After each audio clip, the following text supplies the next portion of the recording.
का देखिए कौन धारा चल रहा है कौन सा अनुच्छेद। हाँ, 344 हेडिंग डाल लीजिए भाई। राजभाषा के संबंध में आयोग और संसद की समिति। राजभाषा के संबंध में आयोग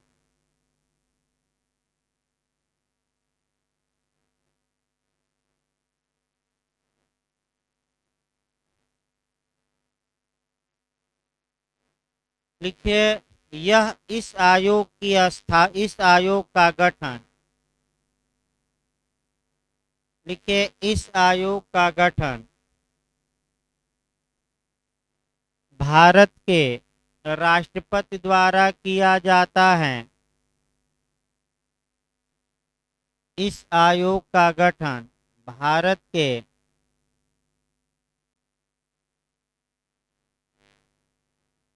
राष्ट्रपति द्वारा किया जाता है। प्रारंभ में यानी कि जब संविधान लागू हुआ, प्रारंभ में यह व्यवस्था थी कि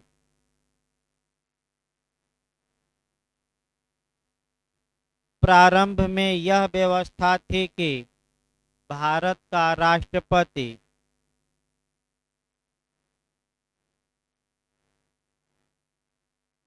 का राष्ट्रपति संविधान लागू होने के 5 वर्षों के बाद संविधान लागू होने के 5 वर्षों के बाद तत्पश्चात संविधान लागू होने के 10 वर्षों के बाद तत्पश्चात यानी कि 26 जनवरी 1950 संविधान लागू होने के 10 वर्षों के पश्चात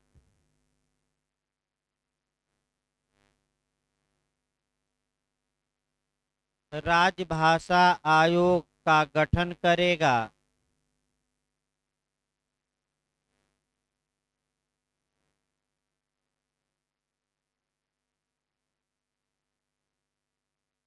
जिसमें एक अध्यक्ष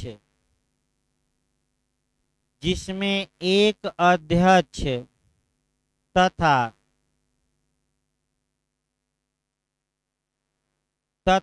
संविधान के 8वीं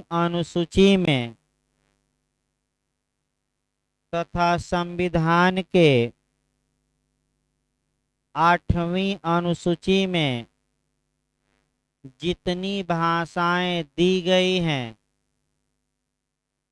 वर्तमान में कितनी भाषाएं हैं? 22। जितनी भाषाएं दी गई हैं उनका एक एक प्रतिनिधि होगा। माने आपका 23 लोगों से मिलकर बनेगा। उनका एक एक प्रतिनिधि होगा।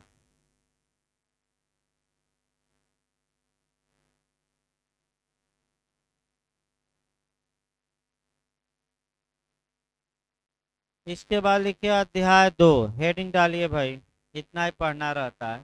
यानी कि अगर पूछ ले टोटल कितने लोग तो 23 लोग रहेंगे भाई। एक अध्यक्ष और 22 भाषाओं में से एक है आपका मेंबर। अगला लिखिए अध्याय 2 प्रादेशिक भाषाएं। हेडिंग डालिए प्रादेशिक भाषाएं।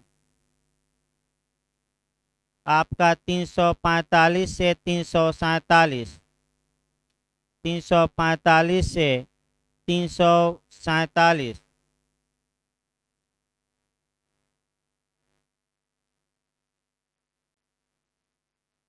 छोड़ दीजिए। अगला लिखिए अध्याय 3। ये पूछा नहीं जाता ज्यादा। अध्याय 3 से फिर क्वेश्चन बनता है। लिखिए उच्चतम न्यायालय उच्च न्यायालयों आदि की भाषा। हेडिंग डालिए उच्चतम न्यायालय उच्च न्यायालयों आदि की भाषा।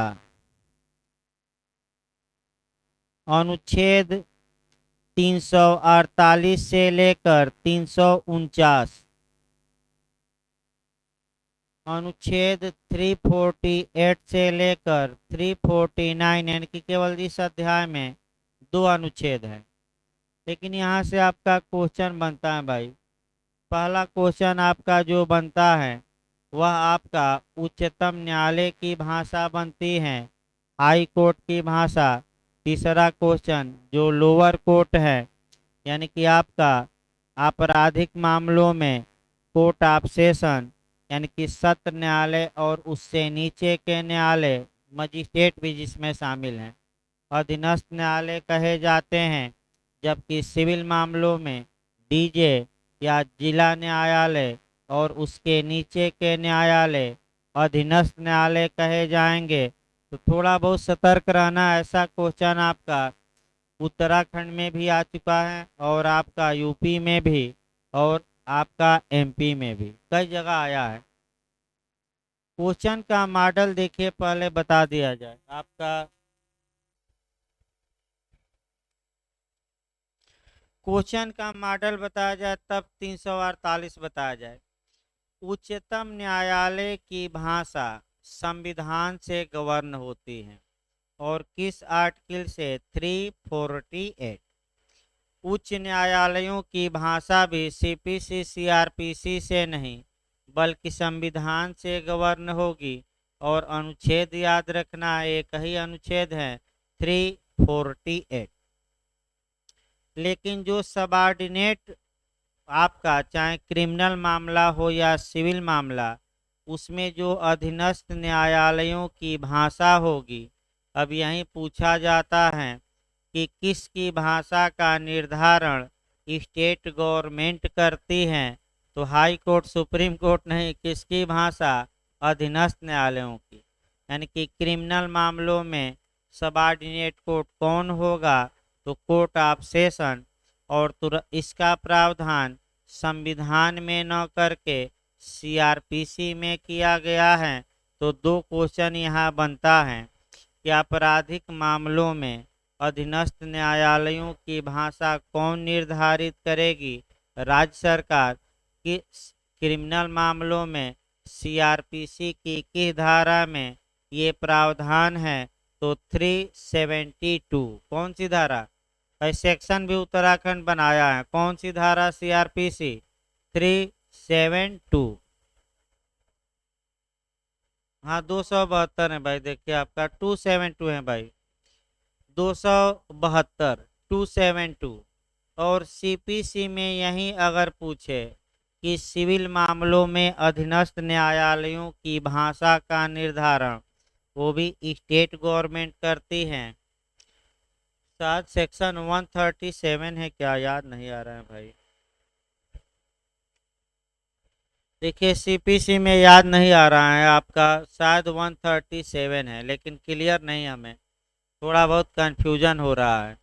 तो इसको आपका यानी कि कुल मिलाकर सबऑर्डिनेट कोर्ट की भाषा कौन तय करेगी? आपका राज्य सरकार। तो हाई कोर्ट और सुप्रीम कोर्ट की भाषा क्या होगी? इंग्लिश होगी। और अधीनस्थों की भाषा क्या होगी? जो राज्य सरकार क्या करे, तय करे। लिखिए इसको भाई। उच्चतम न्यायालय और उच्च न्यायालय, उच्चतम न्यायालय और उच्च न्यायालय की भाषा अंग्रेजी होगी।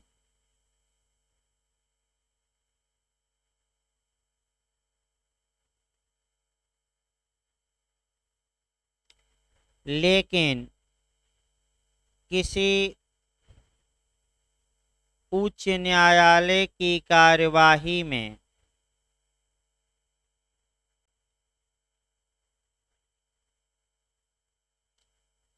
लेकिन एक लगाकर लिखना है, लेकिन किसी उच्च न्यायालय की कार्यवाही में उस राज्य का राज्यपाल, गवर्नर चाहे तो उस राज्य का राज्यपाल राष्ट्रपति की पूर्व सहमत से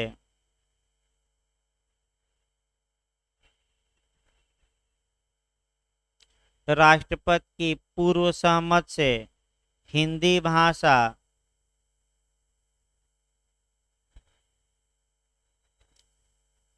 हिंदी भाषा या उस राज्य में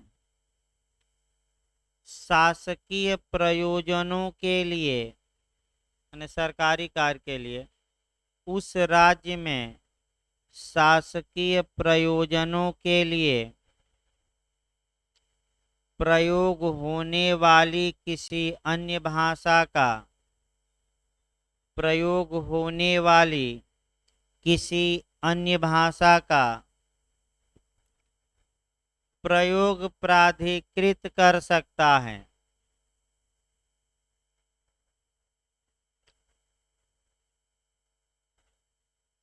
प्रयोग प्राधिकृत कर सकता है।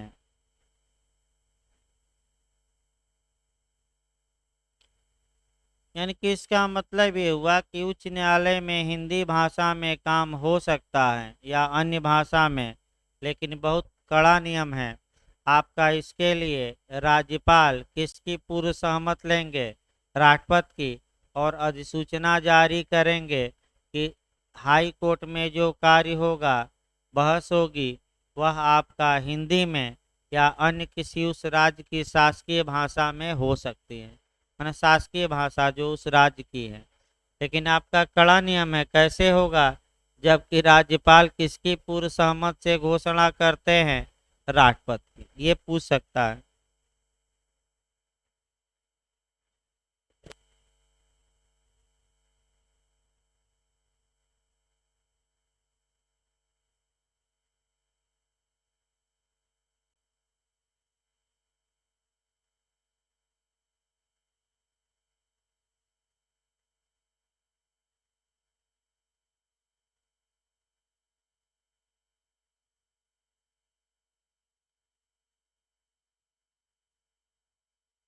देखिए, इसके बाद आपका लिखिए अध्याय 4।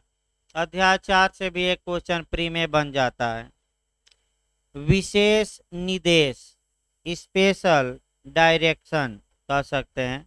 विशेष निर्देश लिखिए अनुच्छेद 350 से लेकर 351। अनुच्छेद 350 से लेकर 351।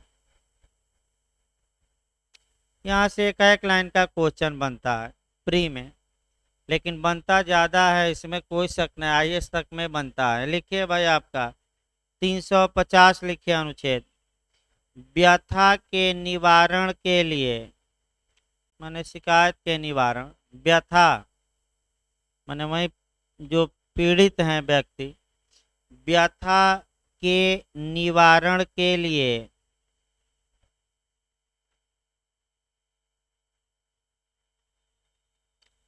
अभ्यावेदन, यानी कि आवेदन, अभ्यावेदन के प्रयोग, अभ्यावेदन में प्रयोग की जाने वाली भाषा,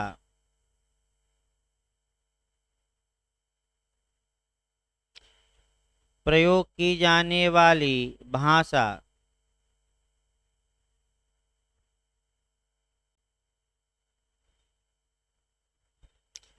यानी कि मान लीजिए आप सूचना का अधिकार हैं और उत्तर प्रदेश में है, आप सूचना के अधिकार के तहत विभाग से कोई आपका जानकारी मांगना चाहते हैं, तो समस्या है कि अपना आवेदन आप एप्लीकेशन किस भाषा में दे सकते हैं। तो पहला तो जो संघ की भाषा है उसमें दे सकते हैं, सामान्यतः इंग्लिश। और दूसरा जो उस राज्य की लोकल भाषा है, तो उत्तर प्रदेश में हिंदी, उर्दू इत्यादि भी हैं, हिंदी में आप दे सकते हैं, यानी कि इंग्लिश में भी मांग सकते हैं और किस में? हिंदी में भी, कोई रोक टोक नहीं है।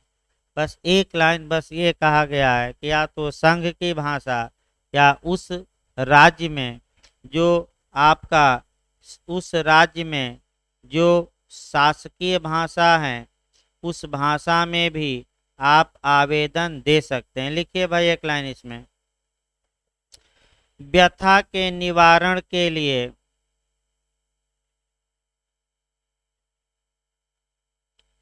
व्यथा के निवारण के लिए संघ की भाषा में, संघ की भाषा में या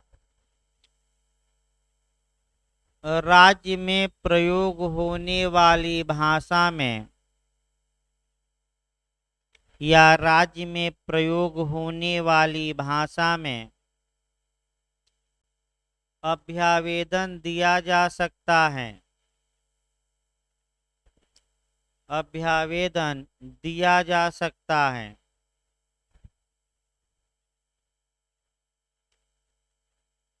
अगला अनुच्छेद लिखिए 350 ए, कैपिटल ए लिखिएगा। ये भी आईएएस में खूब बनता है भाई, आईएएस में कई बार बना है, पीसीजीएस में भी बना है।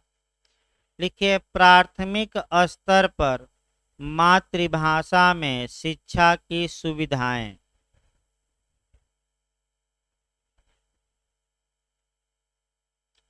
प्राथमिक स्तर पर मातृभाषा में शिक्षा की सुविधाएं। भाई आपका प्रत्येक राज्य में जो प्राइमरी स्तर पर यानी कि 5 तक जो शिक्षा दी जाएगी, उसमें जो उस राज्य की मातृभाषा है आपका, उसको भी अपनाया जाएगा, उसमें भी शिक्षा दी जाएगी। और राष्ट्रपति डायरेक्शन दे सकते हैं किसी राज्य को कि आप राज्य भाषा में उस राज्य की मातृभाषा में क्या करिए, बच्चों को शिक्षित करिए। तो ज़्यादा इसमें लिखना नहीं। अगला लिखिए 350 बी, हेडिंग याद रखना है। 350 बी, भाषाई अल्पसंख्यक वर्गों के लिए विशेष अधिकारी।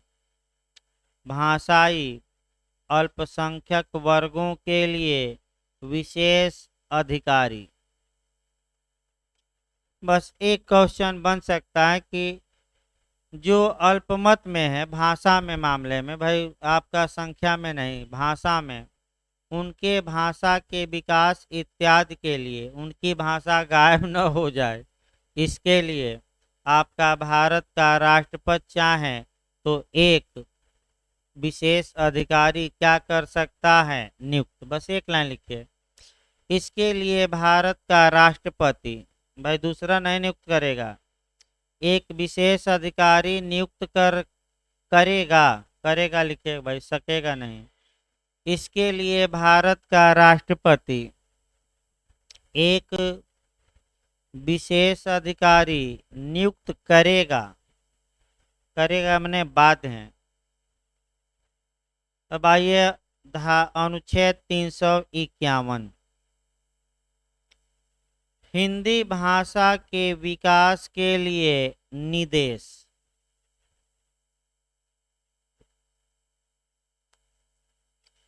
हिंदी भाषा के विकास के लिए निर्देश दिया गया है। भाई आदेश नहीं दिया गया, डायरेक्शन है। अर्थात इसीलिए अभी आज तक हिंदी हिंदी ही रह गई और अंग्रेजी छाई रही। यानी कि संघ का ये कर्तव्य होगा कि हिंदी भाषा के विकास करे, खूब प्रचार करे, प्रसार करे, लोगों को उत्साहित करे कि आप किस में बोलिए, हिंदी में बोलिए, कार्य करिए। लेकिन हो नहीं पाता। अब बाध्यकारी नहीं है, डायरेक्शन ही दिया जा सकता है। अगर यही रहता कि डायरेक्शन जो राज्य संघ देगा राज्य मानने के लिए बाध्य हैं, तो मैं बताया भी था कि दक्षिण भारतीय राज्य तुरंत क्या करने लगते हैं, विरोध। दक्षिण भारतीय राज्य। तो आपका हिंदी भाषा के विकास के लिए निर्देश किस अनुच्छेद में दिया गया है, पहला क्वेश्चन यही बन जाता है। ज्यादातर कई बार बना, एक बार नहीं, बार बार ये इधर से क्वेश्चन बनते हैं हेडिंग वाइज। तो आपका किस आर्टिकल में मारेंगे, 351। और कौन निर्देश दे सकता है, संघ। लिखिए लिखिए संघ हिंदी भाषा के विकास के लिए निर्देश दे सकता है। अब देखिए आजकल का मॉडल कैसे बन रहा है।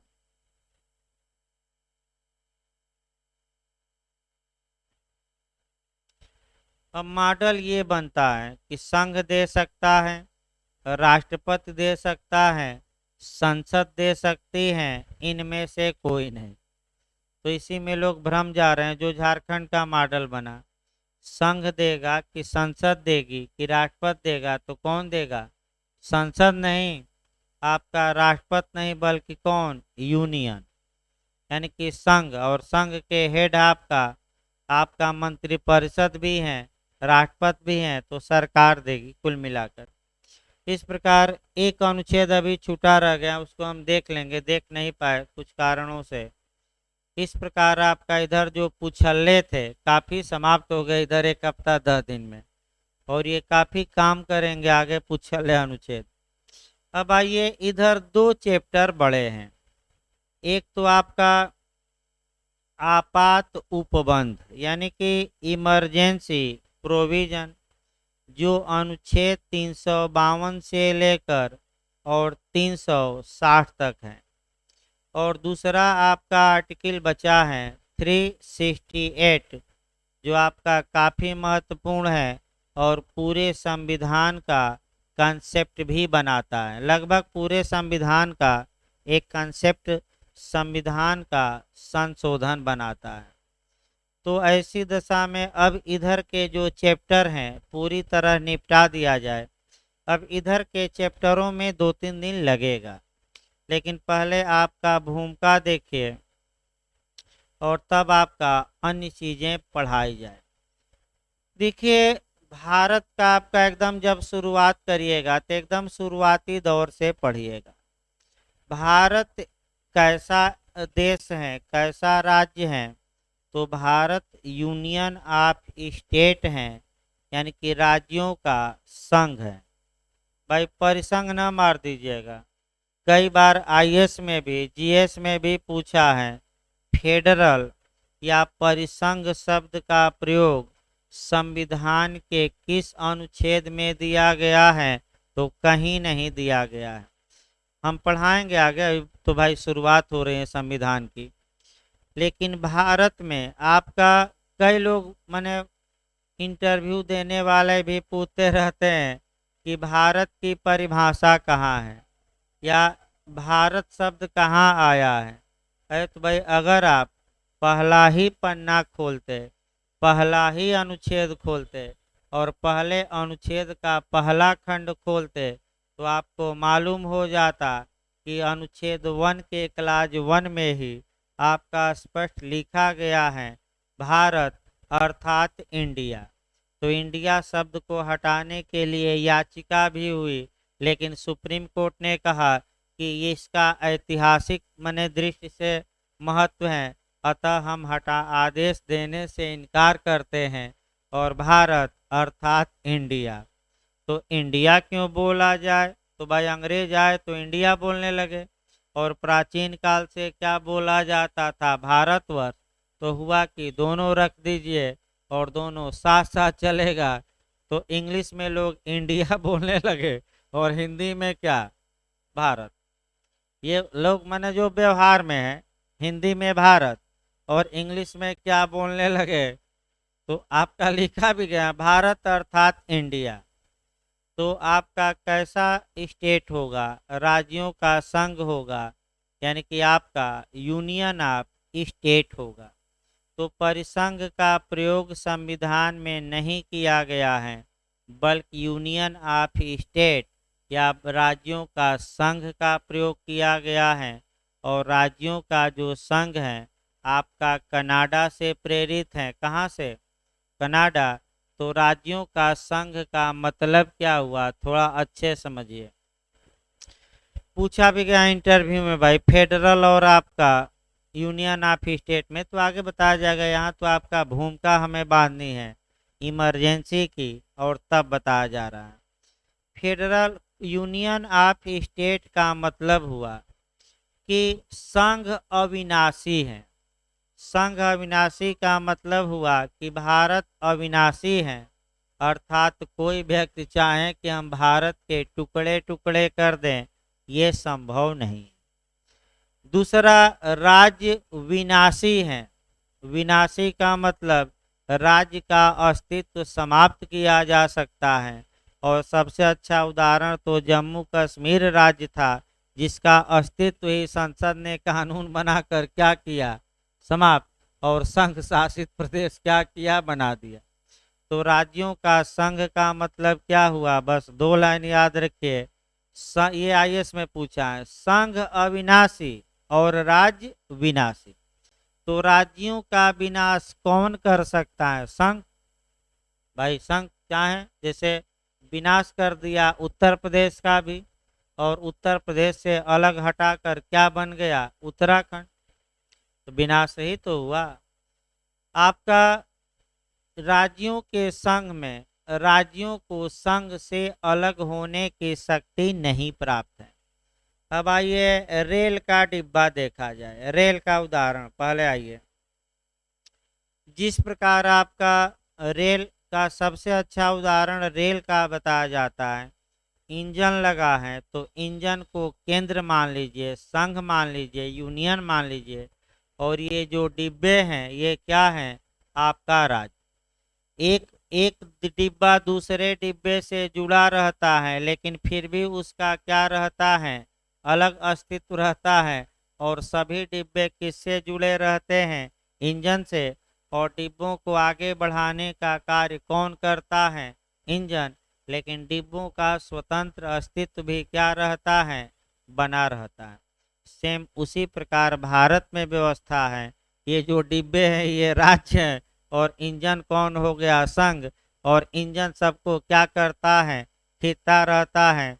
राज्य एक दूसरे से जुड़े होते हुए भी अपना अलग मुख्यमंत्री, राज्यपाल इत्यादि रखते हैं। यानी कि हमारे यहाँ आपका राज्य स्तर पर अलग व्यवस्था है, संघ स्तर पर अलग व्यवस्था है, लेकिन विरोधी नहीं है, बल्कि एक दूसरे से सामंजस्य बैठा कर ही चलता है आदमी, ये भी याद रखिए। तो ऐसी दशा में भारत एक राज्यों का संघ है। और यानी कि इसका मतलब ये हुआ कि जब जन सामान्य काल हो तो ऐसी दशा में भारत एक परिसंघात्मक देश है। परिसंघात्मक मतलब राज्यों को भी अपना हक ज्यादा रहता है और संघ को भी। लेकिन जब देश पर आफत आ जाए, आफत यानी कि जब देश किसी समस्या से जूझने लगे, यानी कि जब इमरजेंसी आ जाती है, तो इमरजेंसी में सब प्रावधान विफल और भारत एक एकात्मक राज्य बन जाता है। यानी कि एकात्मक राज्य मतलब ज्यादा शक्ति किसके पास चली जाती है, संघ के। तो आपका संघ के पास चली जाती है और संघ के निर्देशों का क्या करना पड़ता है, राज्यों को पालन। तो आखिर भारत में कितने प्रकार के इमरजेंसी या आपात का प्रावधान किया गया है, तो ये पूछा जाता है कि भारत में कितने प्रकार की इमरजेंसी की अवधारणा संविधान में दी गई है, 3। पहला आपका आपात की उद्घोषणा, जिसे राष्ट्रीय आपात कहते हैं, नेशनल इमरजेंसी। आपात की उद्घोषणा 352 में है। दूसरा आपका 356, किसी राज्य में आपात हो गया, यानी कि राज्य की सरकार सही ढंग से नहीं चल रही है, संविधान का पालन नहीं कर रही है, तो 356। और फाइनेंशियल हो गया, वित्त पर पहरा हो गया, यानी कि वित्तीय आपात हो गया, तो आपका अनुच्छेद 360। तो पहला क्वेश्चन ये बना कि भारत में कितने प्रकार के आपात का प्रावधान किया गया, 3। पहला क्वेश्चन याद रखिए, आर्टिकल भी मैं बता दिया। दूसरा ये आपात की उद्घोषणा का मतलब क्या हुआ, तो जैसे ही राष्ट्रीय आपात दे उसी को कहते हैं, या इमरजेंसी या आपात की उद्घोषणा दे, तो इसको परिभाषा में हम जाएंगे और लिखवाया भी गया था। परिभाषा से कवर करना है अनुच्छेद 366 के क्लाज 18 से, रटे रहिए। अनुच्छेद 366 के खंड 18 में आपात की उद्घोषणा का मतलब बताया गया है, यानी कि इमरजेंसी के डिक्लेरेशन का मतलब बताया गया है। और इमरजेंसी का डिक्लेरेशन का मतलब हुआ कि आर्टिकल केवल और केवल अनुच्छेद 352 के तहत की गई उद्घोषणा। तो अगर पूछे कि आपात की उद्घोषणा मतलब क्या हुआ, तो दे देगा 352, 356, 360 उपर्युक्त सभी। तो भाई ये कई बार आया है, आईएएस में भी आया है, जीएस में भी, ला में भी। उपर्युक्त सभी किसी भी हाल में न मारिए, क्योंकि आपात की उद्घोषणा मतलब अनुच्छेद 352 के तहत की गई उद्घोषणा। लेकिन आपात उपबंध कितने प्रकार के हैं, कितने प्रकार के संकट काल का भारत में उल्लेख है? 3। संकट काल पूछे, आपात प्रावधान पूछे तो ये सही बात है 3, लेकिन हल्का सा चेंज कर दे कि राष्ट्रीय आपात, आपात की उद्घोषणा, तो तीनों नहीं, आपात की उद्घोषणा मतलब केवल कौन? 352। अब आइए, कौन सा आपात है जो एक बार भी नहीं लगा है अब तक? तो कौन सा इमरजेंसी या संकट काल है जो एक बार भी अप्लाई नहीं हुआ है? तो वह अनुच्छेद 360 है, वित्तीय आपात। याद रखिए। राष्ट्रीय आपात अब तक कितनी बार लगा है? 3 बार, बताया जाएगा। और आपका राज्यों में राष्ट्रपति शासन यानी कि 356 आपका बिहार जे में पूछा भी गया था इस बार, वो भी आपका कह सकते हैं कि 100 से अधिक बार लग चुका है, यानी कि ज़्यादा बार लग चुका है, बताया जाएगा। अब आइए आपका इमरजेंसी देखा जाए, इसको एक कहानी के माध्यम से भूमिका बांधा जाए। आपका ये तो एक कहानी बताया गया। दूसरी कहानी आपका ये जानना है शुरुआती दौर में कि आपका एक इतिहास भी शुरुआती दौर में दिमाग में बैठाए रहना है, क्योंकि उस इतिहास के बाद ही कानून में बदलाव लाया गया और तमाम प्रावधानों में संशोधन किया गया। और आपका बेयर एक्ट तो हम पढ़ाएंगे ये कह करके कल से, अनुच्छेद 352, लेकिन आज जो भूमिका है वो क्या हो, समाप्त हो जाए। भूमिका में देखिए आपका दूसरा आपात बता दिया जाएगा, आपात कब कब लागू हुआ, किस डेट तक रहा, ये सब बताया जाएगा। दूसरा आपातकाल चल रहा था और श्रीमती इंदिरा गांधी जी पीएम थी। तत्पश्चात आपका एक इसी समय कांड होता है, यानी कि इसी समय एक और बात हो गई। इलाहाबाद हाई कोर्ट में राज नारायण ने, जो विपक्ष के नेता थे, राज नारायण ने इंदिरा गांधी के रायबरेली से जो चुनाव जीती थी उनको चैलेंज किया कि इन्होंने चुनाव जो जीता है वह धांधली करके जीता है, अतः इनके चुनाव को, अभी बिहार में पूछा गया था भाई, ये क्वेश्चन बिहार में पूछा गया था कि निष्पक्ष निर्वाचन संविधान का बेसिक स्ट्रक्चर है, ये किस केस में कहा गया? तो श्रीमती इंदिरा नेहरू गांधी वर्सेज राज नारायण, तो इसी केस को हम बता रहे हैं। और दूसरा मॉडल भी बनता है कि सर्वप्रथम मूल ढांचे का परीक्षण किस केस में किया गया? तो यही केस है, उत्पन्न हुआ केशवानंद भारती में, लेकिन परीक्षण किस में किया गया?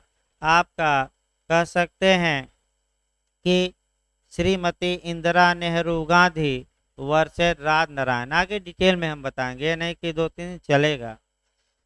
तो ऐसी दशा में इलाहाबाद हाई कोर्ट ने, इंदिरा गांधी पीएम थी और इनके चुनाव को अवैध घोषित कर दिया। अब मचा हाहाकार देश में कि पीएम का चुनाव ये क्या हो गया, अवैध। तो इंदिरा गांधी हार मानने वालों में से नहीं थी। जैसे मोदी जी हैं, तो मोदी जी लाख किसान विरोध करें, अभी दे रहे हैं टिकैत जी कि भाई 700 किसान अब तक मर चुके हैं, 2000 4000 मर जाएं, लेकिन मैं बता दूं सरकार अपना कदम पीछे नहीं खींचेगी। माने आपका यही कहा जाता है कि राण साण सन्यासी, माने आसान भाषा में इनका कोई भरोसा नहीं रहता। तो देखिए आपका राण है, तो जो राण होती हैं औरतें आपका कहाँ, दक्षिण भारत में, तो उनको बनारस में आपका बैठा दिया जाता है। और साधु महात्मा आम आदमी घोर शोषण करते हैं, इसमें कोई शक नहीं है। आश्रमों में, और इसी पर फिल्म बन रही थी वाटर। तो बनारस के लोग खूब विरोध किए थे लेकिन बन गई और बनकर रिलीज भी हो गई।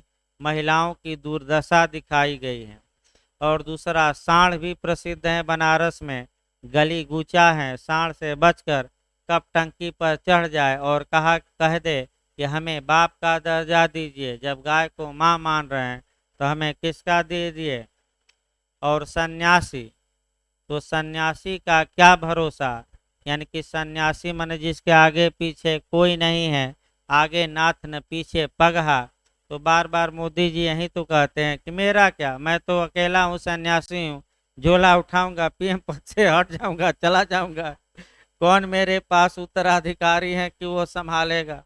और देख ही रहे हैं सन्यासियों का हाल क्या है, ज्यादातर कम ही सन्यासी शुद्ध हैं और नहीं तो ज्यादातर अशुद्ध ही हैं। देख ही रहे हैं भाई, इलाहाबाद में इतने बड़े सन्यासी का क्या हश्र हुआ, आप देख सकते हैं, इसमें कोई शक नहीं है। तो यानी कि सन्यासियों से तीन से बच कर रहिए। ये नहीं कि कोई कह दे कि ये अंगूठी पहन लीजिए तो ये हो जाएगा वो हो जाएगा, थोड़ा सतर्क रहिए, मेहनत पर विश्वास करिए, अंगूठी काम नहीं आएगी। इसका मतलब ये हुआ कि इंदिरा गांधी जी आपका आयरन लेडी कही जाती थी, और रातों रात उन्होंने आपका कह सकते हैं कि कार्य किया। रात में स्वयं एक लेटर पर लिख कर ले गई, और उस समय राष्ट्रपति फखरुद्दीन अली अहमद थे, और जाकर रात में धमकाई कि आप इस पर साइन करिए, और इंटरनल डिस्टरबेंस हो गया है भारत में, आंतरिक अशांति, अतः तीसरा आपातकाल लागू करिए।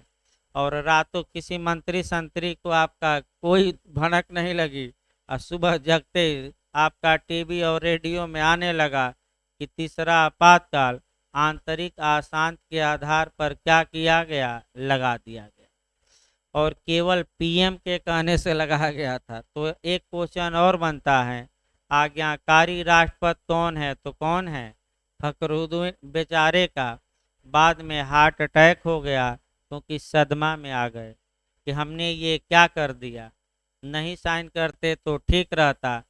और उसी आपातकाल में कई आपका बातें हुई, दो तीन बातें भी, एक दो मिनट समझना है भाई, इतिहास जानना जरूरी रहता है। संविधान पढ़ते समय जीएस नहीं है कि केवल प्रावधान पढ़िए, ये ला है, और ला में इतिहास पढ़ना जरूरी है, और हर एक अनुच्छेद का इतिहास इत्यादि हम बताएंगे, इसमें कोई शक नहीं है भाई। तो ऐसी दशा में दो तीन बातें और हुई। पहली बात तो ये हुई कि आपका उसी समय संजय गांधी योजना चलाए, और गांव-गांव घूमकर नसबंदी की जाने लगी, जनसंख्या नियंत्रण। और जितने कांग्रेस के विरोधी थे, बोल रहे थे लालू, नीतीश, मुलायम, सबको जेल में डाल दिया गया।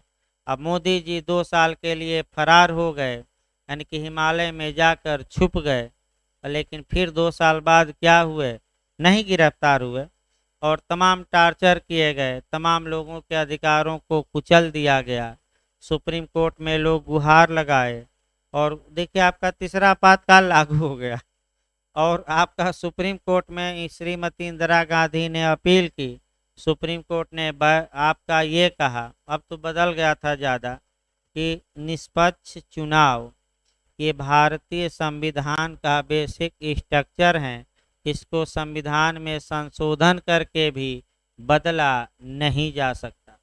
और आपका इसी समय 42वां संविधान संशोधन होता है, इंदिरा आपातकाल में ही लगभग 50 से अधिक अनुच्छेदों में संशोधन, तमाम अध्याय जोड़ दिए गए, और इसी को बिहार ने पूछ लिया मिनी संविधान कौन है, तो 42वां। तो बिहार का 3 क्वेश्चन निकल गया अभी, मिनी संविधान कौन माना जाता है, 42वां।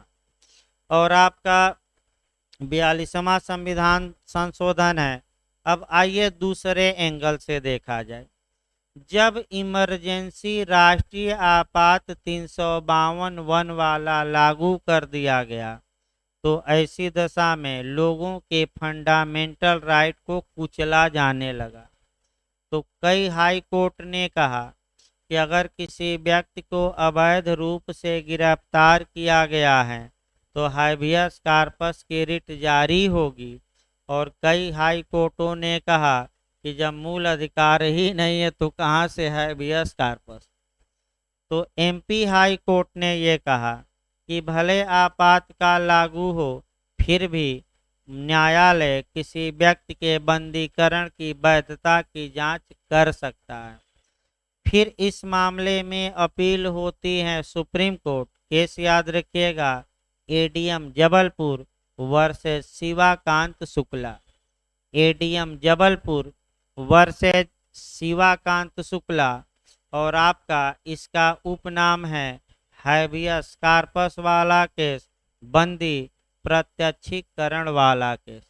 सुप्रीम कोर्ट को उस समय चाहिए था कि लोगों के अधिकारों की रक्षा करता और लोगों के मूल अधिकारों की रक्षा करता, लेकिन सुप्रीम कोर्ट ने भी हाथ खड़ा कर दिया और कह दिया कि अगर आपातकाल में बंद है तो ये सब रिटोट काम नहीं करेगी। इतिहास का सबसे खराब निर्णय, याद रखिए पूछा था इंटरव्यू में, इसी केस को माना जाता है। अब क्या जज इंदिरा गांधी से डर के ये निर्णय दिए कि क्यों दिए कि आपातकाल में आपको अधिकार नहीं है सुप्रीम कोर्ट आने का। अब क्यों दिए वो तो अलग बात है, इतिहास बताया जाएगा आगे। लेकिन लास्ट में ये जानना है कि इसके खिलाफ आपका लालू, मुलायम, नीतीश जी ने बिगुल बजाया, तमाम विपक्षियों ने, आपका जेपी ने, तमाम लोगों ने। और ये बिगुल बजाया कि इंदिरा को हटाओ, तानाशाही शासन को उखाड़ फेंको। और तत्पश्चात पहली बार गैर कांग्रेसी सरकार बनी आपका, और उसने संविधान में फिर संशोधन किया और कई बातें जो कांग्रेस शासन में आपातकाल में जोड़ी गई थी उसको हटाया गया। और लास्ट में एक लाइन जो मुख्य बात हटाई गई, आगे बताया जाएगा, इंदिरा गांधी अकेले जाकर साइन करके आपात लागू करवा दी थी। तो अब 44वें संविधान संशोधन द्वारा ये स्पष्ट कर दिया गया कि राष्ट्रपति तभी उद्घोषणा या डिक्लेरेशन करेंगे आपात की जब मंत्रिमंडल यानी कि कैबिनेट की लिखित सिफारिश हो, जिसमें कि पीएम भी हैं। यानी कि अब केवल पीएम चाहें कि हम साइन करके और राष्ट्रपति से किसकी घोषणा करा दें आपात की, अब संभव नहीं। अब कैबिनेट यानी कि जो कैबिनेट स्तर के मंत्री होते हैं 7-8 और पीएम, ये सब साइन करेंगे लेटर पर, राष्ट्रपति को देंगे और तब राष्ट्रपति क्या करेंगे, आपका आपात की उद्घोषणा। उसके बाद लगा नहीं है। आपका एक पॉइंट और लास्ट में कि मंत्रिमंडल या कैबिनेट शब्द का प्रयोग पूछा जाता है संविधान में केवल एक जगह किया गया है, और वह आपका हम बताएंगे कल आर्टिकल वाइज 352। और हर एक जगह मंत्रिपरिषद का उल्लेख है, लेकिन एक जगह आपका कैबिनेट का है, किस आर्टिकल में, 352। तो कैबिनेट कल हम एक बता देंगे, मंत्रिपरिषद, उसके बाद कैबिनेट, उसके बाद पीएम, और पीएम का स्तर क्या है पूछा जाता है। तो कैबिनेट मंत्रियों में समानों में प्रथम है, लेकिन इंग्लैंड वाले तो सूर्य, चांद, तारा, क्या क्या कहे हैं, जहाज का कैप्टन कहे हैं, यानी कि इंग्लैंड वाले पीएम को बहुत वरीयता देते हैं। और सिर्फ भारत में भी आपका कभी पीएम कठपुतली रहा तो कभी सासी रहा। तो कल आपका शुरू किया जाएगा इमरजेंसी में जो अनुच्छेद 352, मैंने कल एक भूमिका बना दी गई और आपका आर्टिकल वाइज शुरू किया जाए। 352 पढ़ाने में एक लेक्चर लगता है, क्योंकि उसका एक एक जो प्रावधान है, पुराना नियम हमें बताना पड़ेगा, संशोधन बताना है, और फिर नया नियम और क्यों नया नियम रखा गया। तो आपका 3 एंगल से हमें देखना है। तो कल आपका क्लास चलेगा भाई। अब